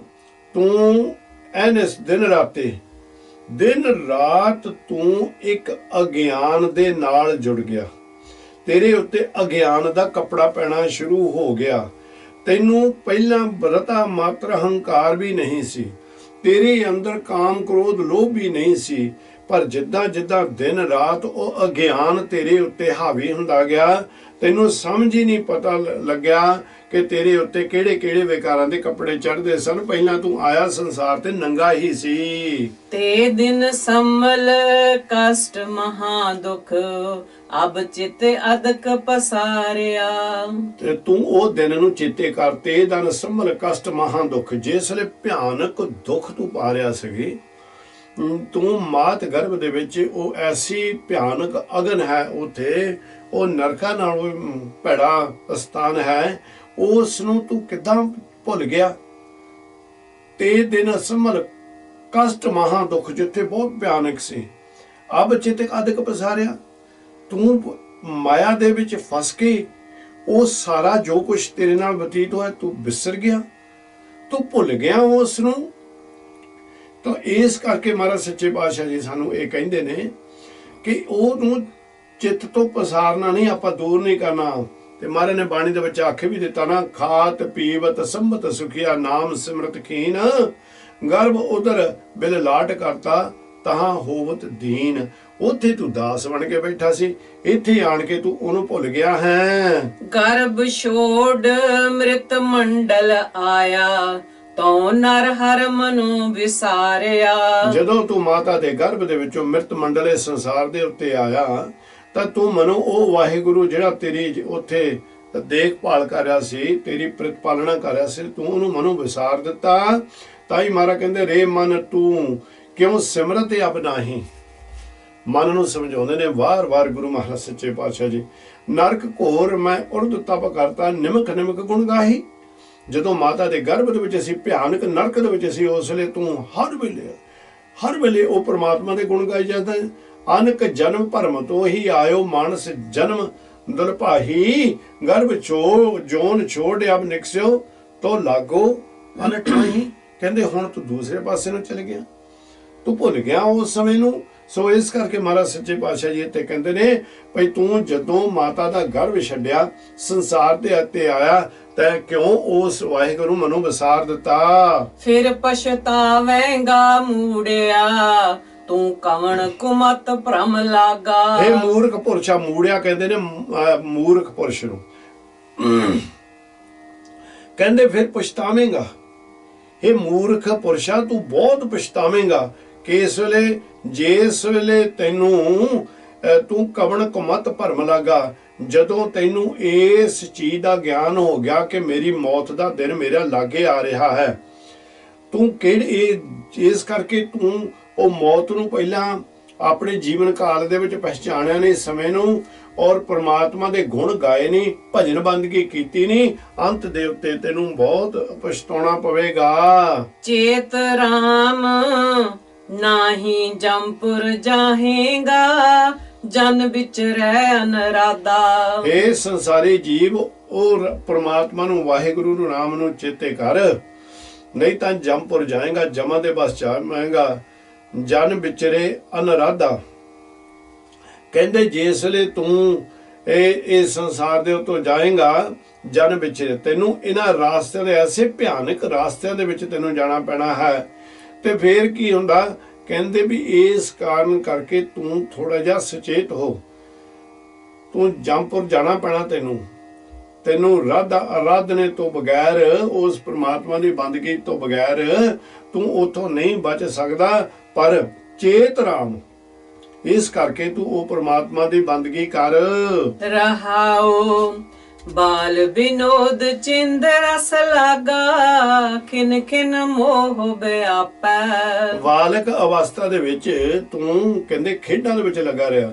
ਚਿੰਦ ਰਸ ਲਾਗਾ, ਚਿੰਦ ਕਹਿੰਦੇ ਨੇ ਖੇਡਾਂ ਨੂੰ, ਖੇਡਾਂ ਦੇ ਰਸਿਆਂ ਦਾ ਵਿੱਚ ਲੱਗਾ ਰਿਹਾ। ਬੜਾ ਚਿੱਤ ਤੂੰ ਲਾ ਲਿਆ ਉਹਨਾਂ ਦੇ ਨਾਲ, ਪਰ ਖਿਨ ਖਿਨ ਮੋਹ ਵਿਆਪੇ, ਤੇ ਹਰ ਕੋਈ ਤੇਰੇ ਨਾਲ ਬੜਾ ਮੋਹ ਕਰਦਾ, ਬੜਾ ਪਿਆਰ ਕਰਦਾ ਹੈ।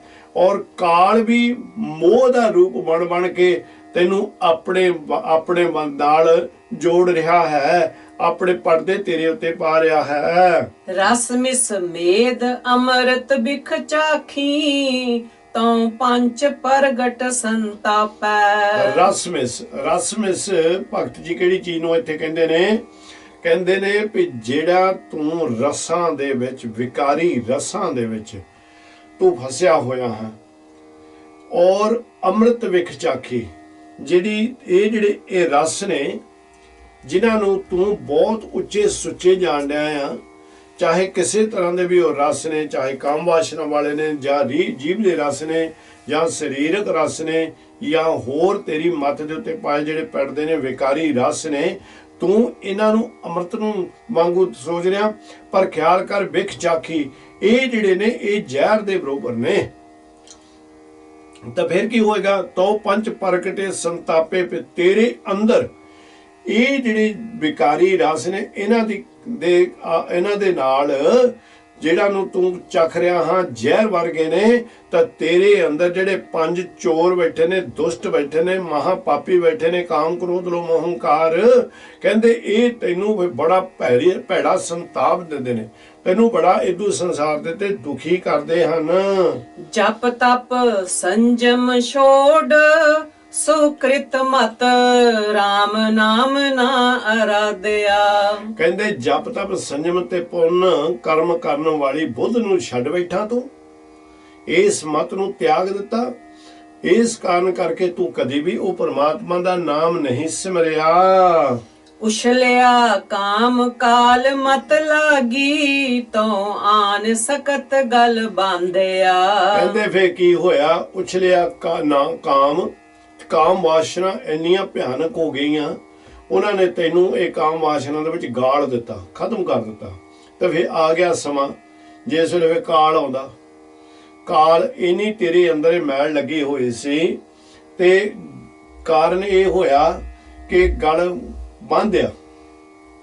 ਉਛਲਿਆ ਕਾਮ ਕਾਲ ਮਤ ਲਾਗੀ, ਤੇਰੀ ਮਤ ਜਿਹੜੀ ਸੀ ਬਹੁਤ ਅਗਿਆਨ, ਬਹੁਤ ਕਾਲੀ ਹੋ ਗਈ, ਕਾਲਖ ਲੱਗ ਗਈ ਉਹਨੂੰ, ਇੰਨਾ ਕਿ ਹਨੇਰਾ ਹੋ ਗਿਆ ਤੇ ਦੱਸਦਾ ਕੁਛ ਨਹੀਂ। ਤਉ ਆ ਨ ਸਕਤ ਗਲ ਬਾਂਧਿਆ। ਕਹਿੰਦੇ ਫਿਰ ਕੀ ਹੋਇਆ? ਇਸ ਭੈੜੇ ਪਾਸੇ ਲੱਗੀ ਹੋਈ ਜਿਹੜੀ ਮਤ ਸੀ ਤੇਰੀ, ਕਾਮ ਵਾਸ਼ਨਾ ਵੱਲ ਨੂੰ ਤੁਰੀ ਜਾਂਦੀ ਸੀ, ਤੂੰ ਇਸ ਨੂੰ ਆਪਣੇ ਗਲ ਦੇ ਨਾਲ ਲਾ ਲਿਆ।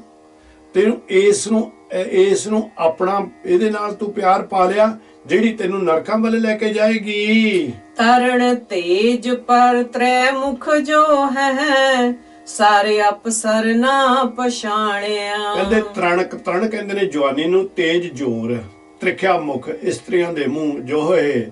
ਕਹਿੰਦੇ ਜਦੋਂ ਤੇਰੇ ਅੰਦਰ ਜਵਾਨੀ ਦਾ ਜੋਸ਼ ਸੀ, ਤੂੰ ਪਰਾਈਆਂ ਇਸਤਰੀਆਂ ਨੂੰ ਬੜਾ ਮੂੰਹ ਚੱਕ ਕੇ ਦੇਖਦਾ ਸੀ। ਤੂੰ ਵੇਲਾ ਕਵੇਲਾ ਵੀ ਸਮਝਦਾ ਨਹੀਂ ਸੀ, ਵੇਲਾ ਕਵੇਲਾ ਵੀ ਪਛਾਣਦਾ ਨਹੀਂ ਸੀ। ਸਾਰੇ ਅਫਸਰ ਕਹਿੰਦੇ ਨੇ ਬੇਲੇ ਤੇ ਕਵੇਲੇ ਨੂੰ। ਉਹ ਇਸ ਕਾਰਨ ਕਰਕੇ ਤੈਨੂੰ ਉਸ ਵੇਲੇ ਬਿਲਕੁਲ ਕਿਸੇ ਤਰ੍ਹਾਂ ਦੀ ਵੀ ਸੋਝੀ ਨਹੀਂ ਸੀ। ਉਨਮਤ ਕਾਮ ਮਹਾ ਬਿਖ ਪੂਲੈ, ਪਾਪ ਪੁੰਨ ਨਾ ਪਛਾਨਿਆ। ਬਸ ਕਾਮ ਐਡਾ ਤੇਰੇ ਅੰਦਰ, ਕਾਮ ਵਾਸ਼ਨਾ ਪ੍ਰਬਲ ਹੋ ਚੁੱਕੀ ਸੀ। ਤੂੰ ਉਸ ਕਾਮ ਦੇ ਭੁੱਖ ਕਰਕੇ ਤੂੰ ਇੰਨਾ ਮਸਤ ਹੋ ਗਿਆ, ਉਹਦੇ ਵਿੱਚ ਇਹਨਾਂ ਵਿਕਾਰਾਂ ਦੇ ਵਿੱਚ, ਵਿਸ਼ੇ ਵਿਕਾਰਾਂ ਦੇ ਵਿੱਚ ਲੱਗ ਗਿਆ। ਤੈਨੂੰ ਹੁਣ ਪਾਪ ਪੁੰਨ ਦਾ ਵੀ ਕੋਈ ਗਿਆਨ ਨਹੀਂ ਰਹਿ ਗਿਆ, ਪਾਪ ਪੁੰਨ ਨਾ ਪਛਾਣਿਆ। ਤੂੰ ਪਾਪ ਤੇ ਪੁੰਨ ਨੂੰ ਬਿਲਕੁਲ ਨਾ ਪਛਾਣਿਆ। ਸੁਤ ਸੰਪਤ ਦੇਖ ਇਹ ਮਨ ਗਰਬਿਆ, ਰਾਮ ਹਿਰਦੇ ਤੇ ਖੋਇਆ। ਸੁਤ ਸੰਪਤ, ਜਦੋਂ ਤੇਰਾ ਵਿਆਹ ਹੋ ਗਿਆ, ਪਰਿਵਾਰ ਤੇਰਾ ਆ ਗਿਆ, ਧੀਆਂ ਪੁੱਤ ਆ ਗਏ, ਇਸਤਰੀ ਆ ਗਈ, ਇਹਨਾਂ ਨੂੰ ਦੇਖ ਦੇਖ ਕੇ ਬੜਾ ਤੂੰ ਉੱਚਾ ਹੰਕਾਰ ਕਰਨ ਲੱਗ ਪਿਆ, ਬੜਾ ਤੂੰ ਦੇਖ ਦੇਖ ਕੇ ਖੁਸ਼ ਹੋਣਾ, ਬੜਾ ਫੁੱਲਦਾ ਹੈ। ਕਹਿੰਦੇ ਵੀ ਜਿਸ ਵੇਲੇ ਤੂੰ ਇਹਨਾਂ ਨੂੰ ਦੇਖ ਦੇਖ ਕੇ ਬੜਾ ਖੁਸ਼ ਹੋਣ ਡਿਆ ਆ, ਪਰ ਤੇਰੀ ਮੱਤ ਏਡੀ ਨੀਵੀਂ ਹੋ ਚੁੱਕੀ ਆ ਕਿ ਰਾਮ ਹਿਰਦੇ ਤੇ ਖੋਇਆ।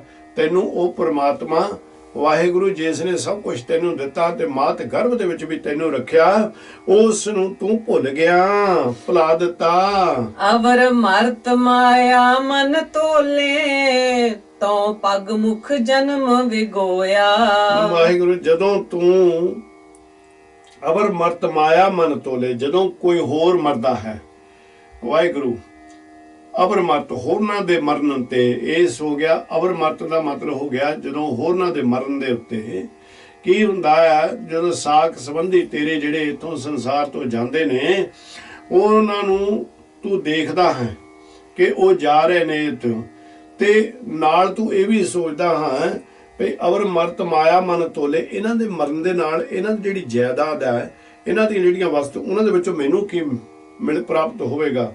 ਤੋ ਭਗ ਮੁਖ ਜਨਮ ਵਿਗੋਇਆ। ਕਹਿੰਦੇ ਜਿਸ ਵੇਲੇ ਤੂੰ ਇਸ ਤਰ੍ਹਾਂ ਸੋਚਦਾ ਸੀ, ਤੂੰ ਚੰਗੇ ਪਾਸੇ ਲੱਗਿਆ ਹੀ ਨਹੀਂ, ਤੇ ਤੇਰਾ ਜਨਮ ਅੰਤ, ਤੇਰੇ ਜਨਮ ਦਾ ਵੀ ਅੰਤ ਆ ਗਿਆ। ਪੁੰਡਰ ਕੇਸ ਕੁਸਮ ਤੇ ਤੋਲੇ, ਸਪਤ ਪਤਾਲ ਕੀ ਬਾਣੀ। ਲੈ ਕਹਿੰਦੇ ਸਤਿਗੁਰੂ ਹੁਣ ਆ ਗਿਆ ਉਹ ਸਮਾਂ, ਪੁੰਡਰ ਕੇਸ, ਕਾਲੇ ਕੇਸ ਉਹ ਹੁਣ ਧੋਲੇ ਆ ਗਏ, ਚਿੱਟੇ ਹੋ ਗਏ।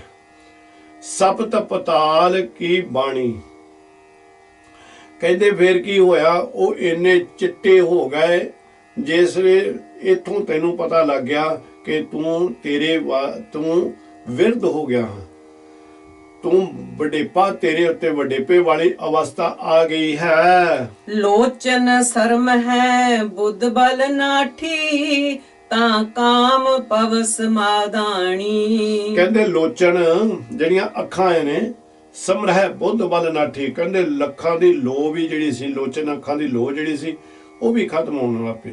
ਜਿਹੜੀ ਤੇਰੀ ਬੁੱਧ ਸੀ ਉਹ ਵੀ ਹੁਣ ਤੈਨੂੰ ਭੁੱਲਣ ਲੱਗ ਪਈ, ਉਹ ਵੀ ਮੱਧਮ ਪੈ ਗਈ, ਤੇਰੀ ਬਲ ਵੀ, ਤਾਕਤ ਵੀ ਤੇਰੀ ਖਤਮ ਹੋ ਗਈ, ਤੇਰੇ ਅੰਦਰ ਹੁਣ ਆਏ ਉਹ ਤਾਕਤ ਵੀ ਨਹੀਂ ਰਹਿ ਸਕੇ, ਕਿਉਂਕਿ ਤੂੰ ਹੁਣ ਵਡੇਪੇ ਦੇ ਵਿੱਚ ਆ ਗਿਆ, ਤੇਰੀ ਅਕਲ ਵੀ ਟਿਕਾਣੇ ਨਹੀਂ ਰਹਿੰਦੀ।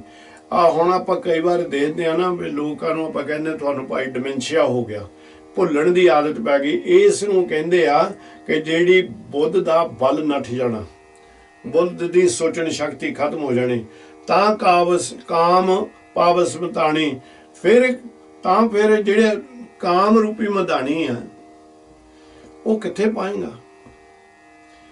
ਉਹ ਫਿਰ ਵੀ ਤੇਰੇ ਦਿਮਾਗ ਦੇ ਵਿੱਚ ਜਾ ਕੇ ਤੈਨੂੰ ਰਿੜਕਦੀ ਰਹਿੰਦੀ, ਤੈਨੂੰ ਤਕਲੀਫ ਦੇ ਰਹੀ ਆ। ਪਰ ਬੁੱਢਾ ਵੀ ਹੋ ਗਿਆ ਪਰ ਤੇਰੀ ਕਾਮ ਵਾਸ਼ਨਾ ਨਹੀਂ ਘਟੀ, ਤੇਰੀ ਕਾਮ ਵਾਸ਼ਨਾ ਤਾਂ ਵੱਧਦੀ ਹੀ ਜਾਂਦੀ ਹੈ। ਤਾਂ ਤੇ ਵਿਖੇ ਪਈ ਮਤ ਪਾਵਸ, ਕਾਇਆ ਕਮਲ ਕੁਮਲਾਣਾ।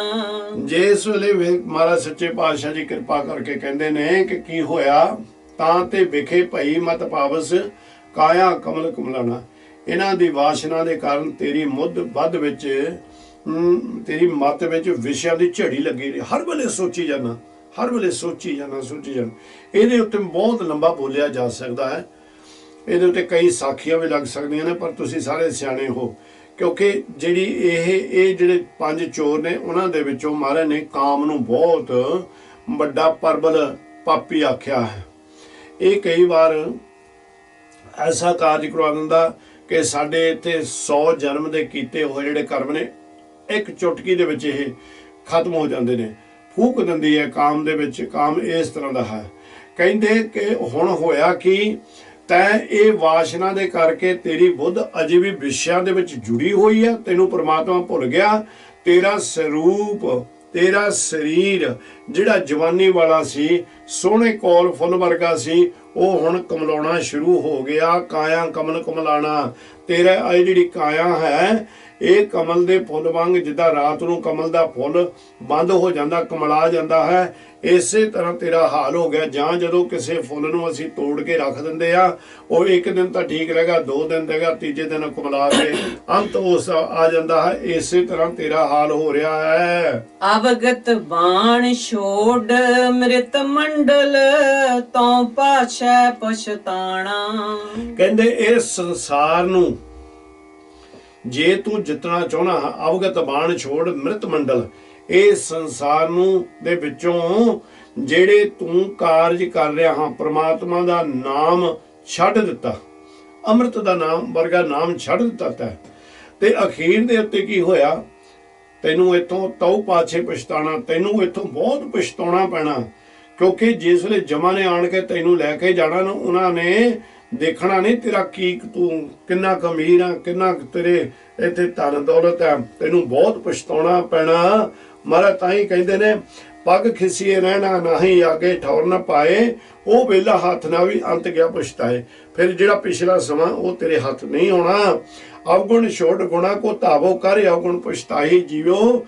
ਕਹਿੰਦੇ ਵੀ ਇੱਥੇ ਅਵਗੁਣ ਛੱਡ ਦੇ, ਗੁਣਾ ਦਾ ਧਾਰਨੀ ਹੋ ਜਾ, ਨਹੀਂ ਤਾਂ ਅਖੀਰ ਤੇ ਤੈਨੂੰ ਬਹੁਤ ਪਛਤਾਉਣਾ ਪੈਣਾ ਹੈ। ਨਿਕੁੱਟੀ ਦੇਹ ਦੇਖ ਤੁਨ ਉਪਜੈ, ਮਾਨ ਕਰਤ ਨਹੀਂ ਬੂਝੈ। ਕਹਿੰਦੇ ਨਿਕੁੱਟੀ ਦੇ, ਛੋਟੇ ਛੋਟੇ ਬੱਚੇ ਦੇਦਾ, ਮੇਰੇ ਪੋਤੇ ਨੇ ਆ, ਮੇਰੀਆਂ ਪੋਤੀਆਂ ਨੇ ਆ, ਮੇਰੇ ਦੋਤੇ ਨੇ ਆ, ਮੇਰੀਆਂ ਦੋਤੀਆਂ ਨੇ, ਇਹਨਾਂ ਦੀਆਂ ਛੋਟੀਆਂ ਛੋਟੀਆਂ ਦੇਹਾਂ ਨੂੰ ਦੇਖ ਕੇ ਬੜਾ ਤੂੰ ਖੁਸ਼ ਹੁੰਨਾ, ਬੜਾ ਖੁਸ਼ ਹੁੰਨਾ। ਕਹਿੰਦੇ ਤੇ ਇਹਨਾਂ ਦੇ ਉੱਤੇ ਮਾਣ ਵੀ ਬੜਾ ਕਰਦਾ, ਪਰ ਤੂੰ ਇਹ ਨਹੀਂ ਬੁੱਝ ਰਿਹਾ ਕਿ ਜਦੋਂ ਇਹਨਾਂ ਨੂੰ ਤੂੰ ਦੇਖ ਰਿਹਾ ਕਿ ਤੇਰਾ ਸਰੀਰ ਜਿਹੜਾ ਵਿਰਧ ਹੋ ਚੁੱਕਿਆ, ਉਹ ਸਮਾਂ ਆ ਰਿਹਾ ਜਿਸ ਦਿਨ ਤਾਂ ਇਥੋਂ ਚਲੇ ਜਾਣਾ, ਕੂਚ ਕਰ ਜਾਣਾ, ਪਰ ਤੂੰ ਇਹਨਾਂ ਨੂੰ ਦੇਖ ਦੇਖ ਕੇ ਬੜਾ ਖੁਸ਼ ਹੋ ਰਿਹਾ ਹੈ। ਲਾਲਚ ਕਰੈ ਜੀਵਨ ਪਦ ਕਾਰਨ, ਲੋਚਨ ਕਛੂ ਨ ਸੂਝੈ। ਪਰ ਤੇਰੇ ਜੀਵਨ ਦੇ ਵਿੱਚੋਂ ਲਾਲਚ ਅਜੇ ਵੀ ਖਤਮ ਨਹੀਂ ਹੋਇਆ, ਤ੍ਰਿਸ਼ਨਾ ਵਿਰਲੇ ਹੀ ਕੀ ਬੂਝੀ ਰੇ। ਕਹਿੰਦੇ ਬੜਾ ਲਾਲਚ ਕਰਨਾ ਇਹਨਾਂ ਦੀ ਖਾਤਰ, ਨਿੱਕੀਆਂ ਨਿੱਕੀਆਂ ਜਿਹੜੀਆਂ ਤੂੰ ਰੂਹਾਂ ਦੇਖਣ ਡਿਆ ਆ, ਔਰ ਅੱਖਾਂ ਦੇ ਵਿੱਚ ਤੈਨੂੰ ਇਹਨਾਂ ਤੋਂ ਇਲਾਵਾ ਹੋਰ ਕੁਝ ਵੀ ਨਜ਼ਰ ਨਹੀਂ ਆ ਰਿਹਾ। ਲੋਚਨ ਕਛੂ ਨ ਸੂਝੇ, ਔਰ ਅੱਖਾਂ ਦੇ ਵਿੱਚ ਤੈਨੂੰ ਨਿਗਾਹ ਤੇਰੀ ਭਾਵੇਂ ਘਟਦੀ ਜਾ ਰਹੀ ਆ, ਪਰ ਜਿਹੜੀਆਂ ਤੇਰੀਆਂ ਤ੍ਰਿਸ਼ਨਾ ਵਾਲੀਆਂ ਅੱਖਾਂ ਨੇ ਉਹ ਤਾਂ ਉਸੇ ਤਰ੍ਹਾਂ ਹੀ ਜਗਦੀਆਂ ਨੇ।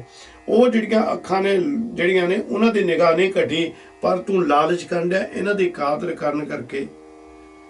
ਤੇ ਤੂੰ ਕੀ ਮੰਗਦਾ ਕੀ ਆ? ਬਹੁਤਾ ਜੀਵਨ ਮੰਗੀ ਹੈ, ਮੋਇਆ ਨੇ ਲੋੜੇ ਕੋਈ। ਕਹਿੰਦੇ ਫਿਰ ਅਜੇ ਤੱਕ ਇਹਨਾਂ ਦੀ ਮੈਂ ਸੇਵਾ ਕਰ ਲਵਾਂ, ਇਹਨਾਂ ਲਈ ਮੈਂ ਕੁਝ ਕਮਾ ਲਵਾਂ, ਇਹਨਾਂ ਲਈ ਮੈਂ ਕੁਝ ਇਕੱਠਾ ਕਰਕੇ ਚਲੇ ਜਾਵਾਂ, ਪਰ ਤੈਨੂੰ ਇਹ ਪਤਾ ਨਹੀਂ ਲੱਗ ਰਿਹਾ ਕਿ ਤੇਰਾ ਅੰਤ ਆ ਰਿਹਾ, ਤੇਰੇ ਅੰਤ ਦੇ ਉੱਤੇ ਤੇਰੇ ਨਾਲ ਕੀ ਹੋਣਾ ਹੈ। ਥਾਕਾ ਤੇਜ ਉਡਿਆ ਮਨ ਪੰਖੀ, ਘਰ ਆਂਗਨ ਨਾ ਸੁਖਾਈ। ਬਸ ਹੁਣ ਇਹ ਜਿਹੜੇ ਪ੍ਰਾਣਾ ਦਾ ਤੇਜ ਸੀ, ਪ੍ਰਾਣਾ ਦਾ ਬਲ ਸੀ, ਇਹ ਖਤਮ ਹੋ ਗਿਆ, ਥੱਕ ਗਿਆ, ਖਤਮ ਹੋ ਗਿਆ। ਤੇ ਆਤਮਾ ਰੂਪੀ ਜਿਹੜਾ ਪੰਛੀ ਸੀ ਉਹ ਉੱਡ ਗਿਆ, ਮੌਤ ਆ ਗਈ। ਕਹਿੰਦੇ ਜਿਸ ਵੇਲੇ ਆ ਗਿਆ ਫਿਰ ਕੀ ਹੋਇਆ? ਜਿਨ੍ਹਾਂ ਦੀ ਖਾਤਰ ਤੂੰ ਸਭ ਕੁਝ ਇਹ ਕਰ ਰਿਹਾ ਸੀ, ਉਹਨਾਂ ਨੇ ਹੀ ਤੇਰੇ ਵਾਸਤੇ ਇੱਕ ਸੀੜੀ ਤਿਆਰ ਕੀਤੀ, ਵਿਮਾਨ ਤਿਆਰ ਕੀਤਾ। ਜਿਹੜੀ ਔਰਤ ਹਮੇਸ਼ਾ ਤੇਰੇ ਨਾਲ ਲੱਗੀ ਰਹਿੰਦੀ ਸੀ, ਉਹ ਵੀ ਹੁਣ ਪ੍ਰੇਤ ਕਰਕੇ ਤੇਰੇ ਕੋਲੋਂ ਦੂਰ ਜਾਣ ਲੱਗ ਪਈ। ਘਰ ਕੀ ਨਾਰ ਉਰੇ ਤਨ ਲਾਗੀ, ਉਹ ਤੋਂ ਭੂਤ ਕਰ ਭਾਗੀ। ਕਹਿੰਦੇ ਫਿਰ ਉਹ ਭੂਤ ਕਰ ਕਰਕੇ ਭਾਗੀ ਗਈ।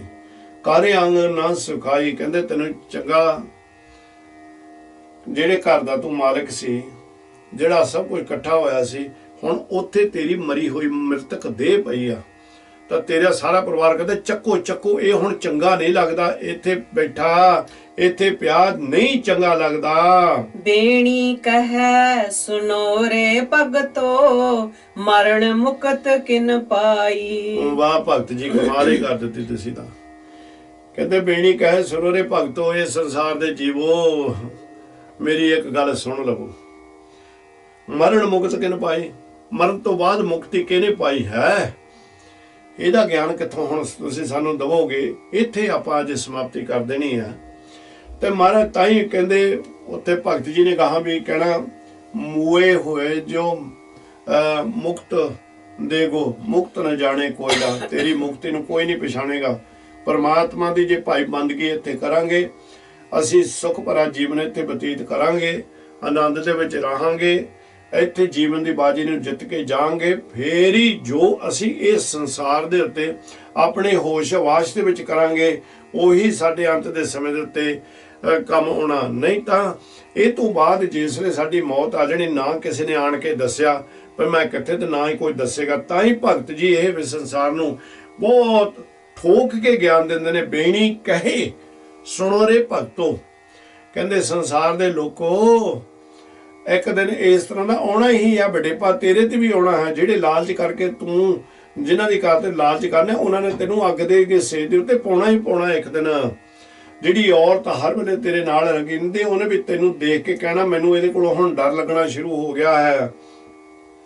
तां ही महाराज कहंदे ने भी मरण मुक्त किन पाई, मरण तो बाद मुक्ति पाई प्राप्त जे हुंदी आ तो वो जिन्हां नूं हुंदी होगी उही जाणदे, उन्होंने आण के कोई इत्थे आपां नूं नहीं दस्या। सो महाराज सच्चे पातशाह जी कहंदे ने कि हर वेले मौत नूं याद रख, पहला मरण कबूर जीवन की छड्यास, हो सबना की रेणका। तो आओ हमारे पास, कहंदा इन्ने नीवे हो के मेरे चरणों दे विच आ जा, मैं ये सारियां जिहड़ियां उपर जिहड़ियां महाराज ने जिहड़ियां अवस्था दसियां ने, कहंदे मैं सारियां दे कोलों तैनूं बचा लवांगा, तैनूं मैं जमकाल दे कोलों भी बचा लवांगा। ते क्योंकि तेरे अंदर प्यार ही इन्ना होना चाहिए, तेरे अंदर एडी लगन होनी चाहिए निरंकार वास्ते कि जिहड़ी गुरु जी महाराज सच्चे पातशाह ने, मैं बार बार बच्चे नूं आप जी दे चरणों 'च रख रहा हाँ, जिस प्यारे से निहोते से आगे मर चलीए, त्रिग जीवन संसार ताके पाछे जीवना। इन्ना प्रेम प्रीतम दे नाल होवे। होईयां भुल्लां चुकां दी क्षमा, क्योंकि बाणी बड़ी महंगी है, कोशिश बड़ी कीती है कि आप जी दे नाल इहदे अर्थ शुद्ध किए जावन, पर जो निरंकार नूं पाया उही आप जी दे नाल सांझ पाई है। गुरु किरपा करे इन्हां दे विचों कुछ ना कुछ सानूं हासिल हो जावे। गां जिहड़ी बाणी श्री राग दे विच भगत रविदास जी दी आएगी, फिर आपां उत्थों शुरुआत करांगे। तद तक दासां दीयां भुल्लां चुकां खिमा कर देणीਆਂ, निरंकार दे चरनां 'च अरदास करनी, काम क्रोध मोह हंकार तो बचा के देह रोगता बख्श के सतगुर सच्चे पातशाह जी आप जी दी सेवा दे लायक बनाउण। वाहिगुरू जी का खालसा, वाहिगुरू जी की फतेह।